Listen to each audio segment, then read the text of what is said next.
Making your debut in Formula 1 is never easy. It truly is the pinnacle of motorsport, so any racer who comes up against the greatest drivers and cars in the world and doesn't feel the pressure would be lying. But while some struggle with the demand, expectations and everything that comes with driving a Formula 1 car throughout a race weekend, others flourish. Here's my list of the most impressive debut races in Formula 1 history. Riccardo Rodriguez, Ferrari, Italy 1961. Making your debut with Formula 1's most prestigious team is never easy, especially if you debut at their home race in Monza. Mexican driver Riccardo Rodriguez, however, rose magnificently to the challenge. He had been contacted by Ferrari for a one-off drive in Monza after scoring a podium in Lament and stunned the established names in the sport by qualifying his Ferrari second on the grid. This meant that at the time he was the youngest Formula 1 driver in history to start on the front row of the grid, at 19 years and 208 days old. This record would stand for nearly 55 years until Max Verstappen started second at the 2016 Belgian Grand Prix. Rodriguez outqualified teammate Phil Hill, who went on to win that year's World Championship by nearly a whole second. He battled for the win with Hill and Richie Ginther before retiring with a fuel pump issue on lap 13. His name was considered as a future Formula 1 champion, but he was tragically killed in a crash at the 1962 Mexican Grand Prix at the age of just 20. His death was a day of national mourning in Mexico, and Formula 1 historians are left wondering what might have been. Carlos Reutemann, Brabham, Argentina 1972. Carlos Reutemann made his Formula 1 debut in front of his home crowd for the first round of the 1972 season in Argentina. At 29 years old, Reutemann was among some of the older drivers to make their debut in Formula 1, but he earned the delight of the home crowd when he qualified in pole position in the unfancied Brabham, 15 positions ahead of two-time world champion and teammate Graham Hill. He is one of only 3 drivers in Formula 1 history to take pole position in their debut race, joining Mario Andretti and Jacques Villeneuve. Unfortunately, the Brabham cars struggled against the faster Lotuses and McLarens, and Reutemann finished 7th, 2 laps down on race winner Jackie Stewart. Reutemann went on to race for Ferrari, Lotus and Williams in a 10-year-long career, and famously missed out on the 1981 World Championship by a single point from champion Nelson Piquet. Johnny Herbert, Benetton, Brazil 1989. The story of Johnny Herbert's Formula 1 debut will go down as one of the most inspiring stories in the sport's history.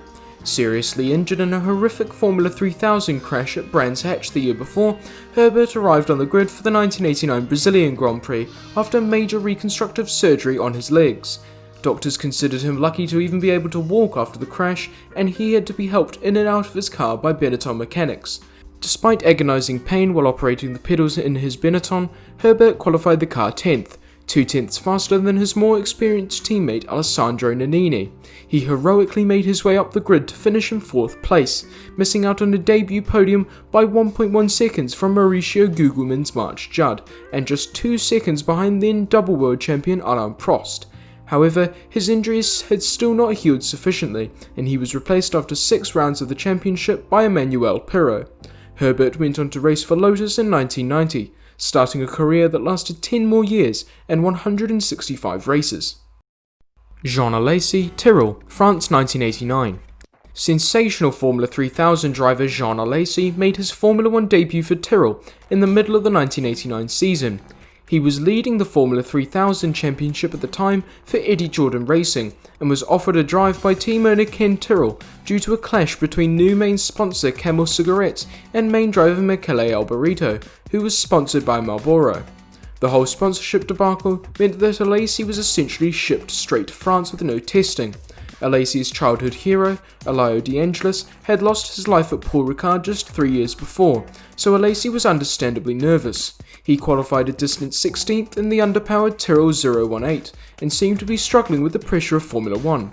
After the race was restarted following Mauricio Gugelmin's first corner pileup, Alesi fought his way through the pack on a long first stint and managed the tyres carefully, running second to Alain Prost for several laps.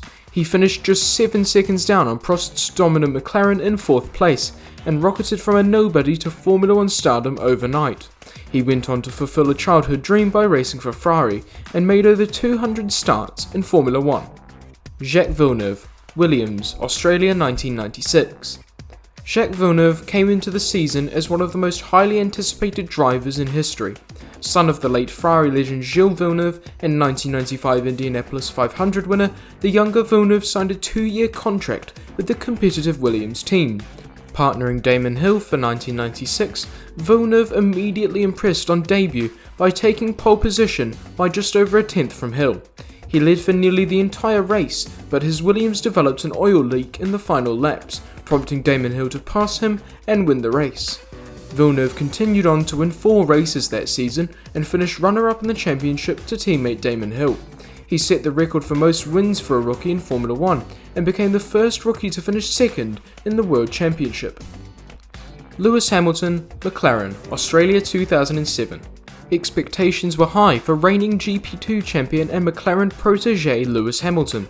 Not only was he touted as a future Formula 1 world champion already, but his teammate was defending 2-time world champion Fernando Alonso, the man who had dethroned Schumacher. Lewis, however, kept supremely cool and qualified his McLaren 4th, just behind the BMW Sauber of Nick Heidfeld. At the race start, Hamilton passed Alonso round the outside of turn 1 in a daring move. He defended for Alonso for an impressive 19 laps before the Spaniard pitted, and Hamilton found himself leading the Grand Prix on his race debut. He pitted a lap later, Alonso passed him, but Hamilton held on to take an impressive podium on debut, becoming the 13th driver in Formula 1 history to do so. He scored 2 podiums in the next 2 races to become the youngest driver in Formula 1 history to lead the World Championship, and ended up battling his teammate Alonso and KEMMEI Raikkonen to the championship title, losing out to Raikkonen in the Ferrari by a single point. Kevin Magnussen, McLaren, Australia 2014. McLaren shocked the Formula 1 paddock when it dropped Sergio Perez for Formula Renault 3.5 champion Kevin Magnussen. It was the exact same situation as the debut of Lewis Hamilton 7 years earlier. Magnussen, a complete Formula 1 novice compared to his world champion teammate Jenson Button, stunned the doubters by qualifying in a scintillating 4th place, 7 positions higher than Button. It was nothing short of a fairy tale debut, as Magnussen made an excellent start, setting fast and consistent lap times while battling Daniel Ricciardo's faster Red Bull all race long for 2nd place. He crossed the line 2 seconds behind Ricciardo in 3rd position. However, Ricciardo was disqualified as his Red Bull exceeded the fuel flow limit. Magnussen therefore inherited 2nd place and wrote his name well and truly into the McLaren history books. The Dane has never scored a podium since, despite making 116 Formula 1 starts for McLaren, Renault and Haas. Those were my picks for the most impressive debuts in Formula 1 history. Who impressed you the most on their Formula 1 debut? Was there anybody who should have been on this list that I missed out? Let me know in the comments. As always, thank you so much for watching, and I'll see you in the next video.